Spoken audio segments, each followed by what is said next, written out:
Vanakkam one and all. So in this problem number 11, they are asking us to find the derivative of the following functions. So I have taken the first subdivision. So we will take this as f of x. So f of x is equal to sin x and cos x. So product of these two functions. Now when we have product of two functions, we can apply Leibniz rule. Yes.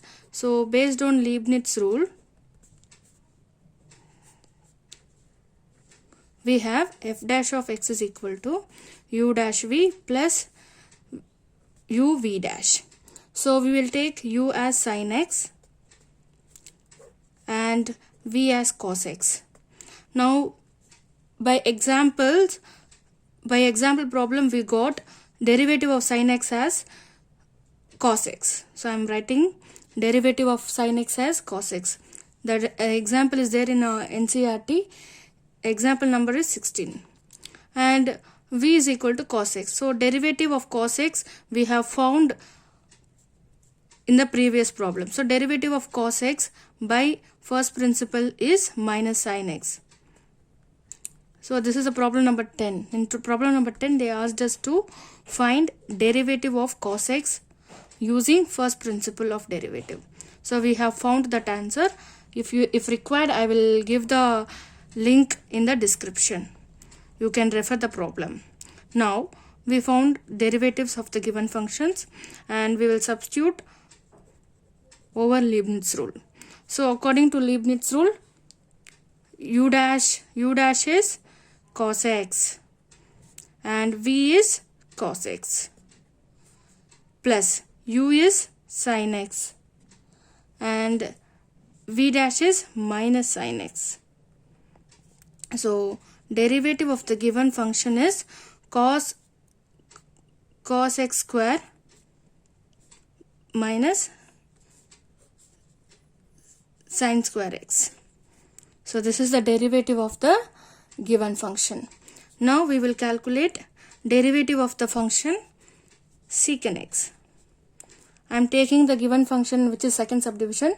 I am taking the given function as f of x.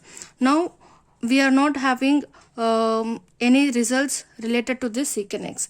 So we are trying to rewrite this expression as 1 by cos x. So we have discussed this relations of these trigonometric ratios in class 10 itself. So there we know secant x is a inverse of cos x. So inverse relation is existing. So we have taken f of x as 1 by cos x. Now here we can apply quotient rule. So based on quotient rule, our u is 1, which is a constant function, and v is cos x.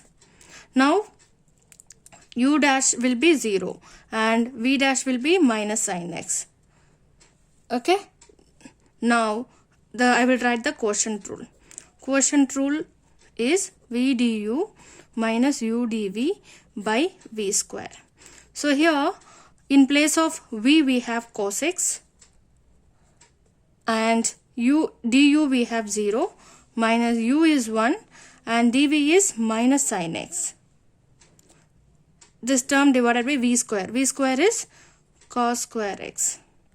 So we will get minus will be plus. So we will get, and cos x into 0 will be 0, and so we don't have to represent that, and minus 1 into minus sin x will be sin x by cos square x. So derivative of secant x is this.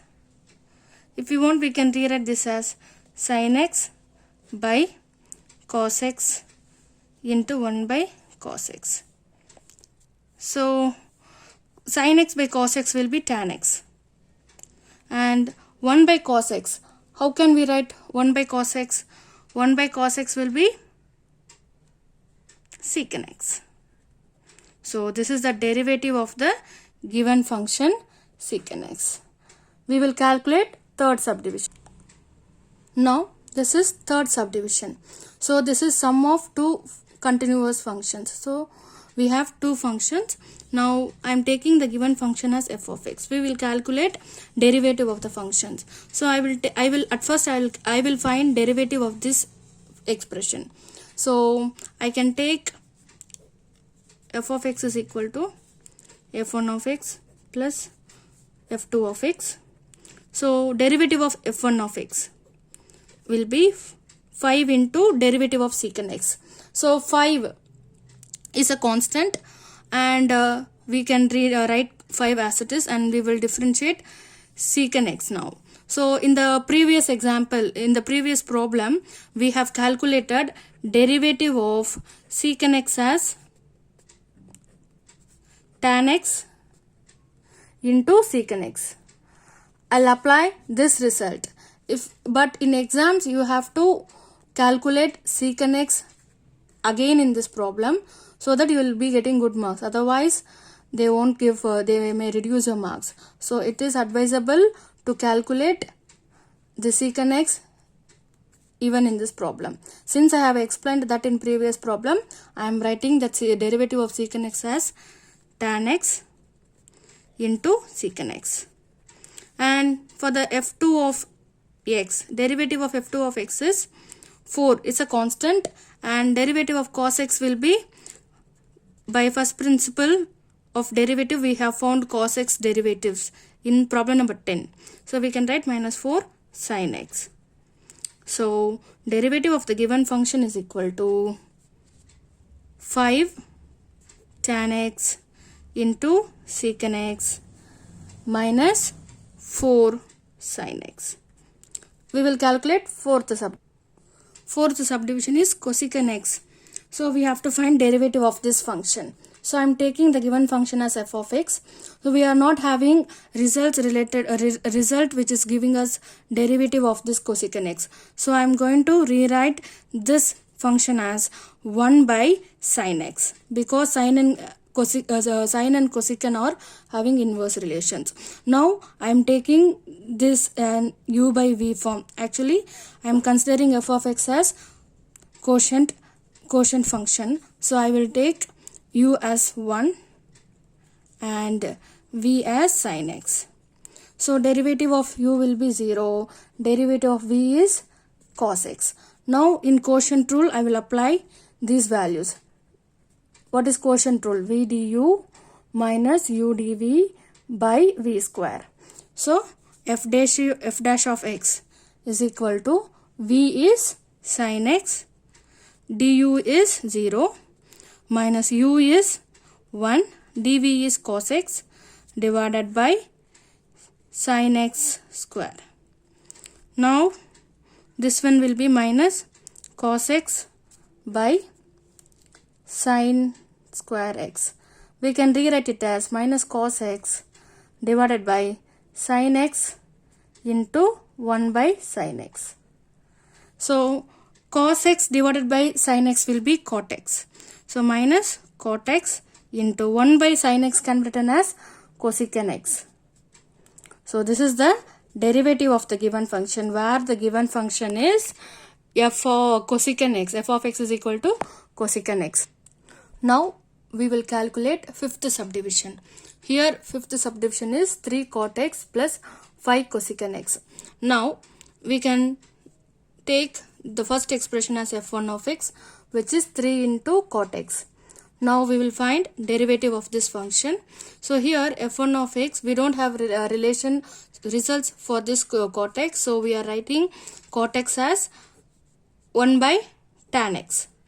Now we have 3 by tan x, which is u by v form. So we can apply quotient rule to get derivative of the function. So v du minus u dv by v square. So here I am taking u as 3, which is constant function. U dash will be 0, and I am taking v as tan x. Derivative of tan x, based on the example we have secant square x. Now substitute these derivatives over quotient rule. So derivative of the first expression is equal to v du, v is tan x, du is 0, minus u dv, u is 3, derivative of v is secant square x, which is divided by tan square x. Now we can rewrite it as minus 3 secant square x divided by tan square x. And now we have minus 3 secant square x, and we are writing this tan x as sin square x by cos square x. Now this is denominator of denominator, so it will go to numerator. So minus 3 secant square x into cos square x by sin square x.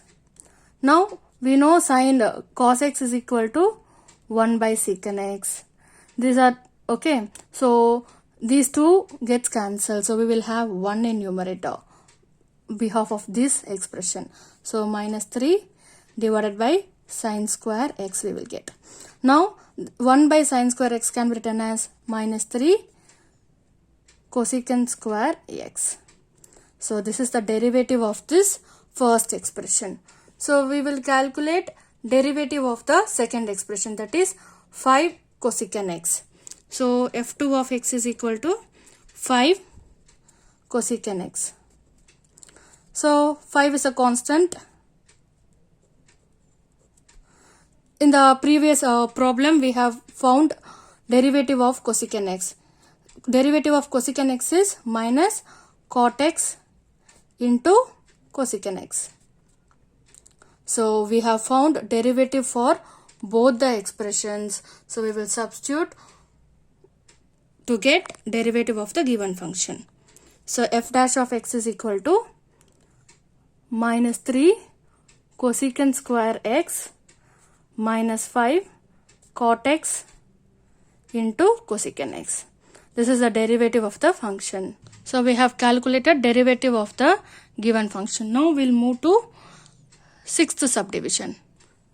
In sixth subdivision we have f of x is equal to 5 sin x minus 6 cos x plus 7. Now we have found we will calculate derivative of the function. Now in the example itself we got derivative of sin x as cos x. So I am writing, and minus 6 into derivative of cos x, that is based on problem number 10, which is minus sin x, and derivative of constant will be 0. Now we can rewrite it as 5 cos x, 5 times of cos x plus 6 times of sin x. So this is derivative of the sixth subdivision. We will calculate seventh one now. In seventh subdivision we have f of x as 2 tan x minus 7 secant x. Now when we find derivative of this function, 2 into tan x derivative we have calculated in example problem itself, that is secant square x minus 7 into secant x we have calculated derivative of secant x in second subdivision, that is secant x into tan x. That's all. But in exams you have to calculate secant x separately, derivative of secant x and tan x again in the problem. Only then you will get full marks. So with this we have completed exercise 13.2. Thank you.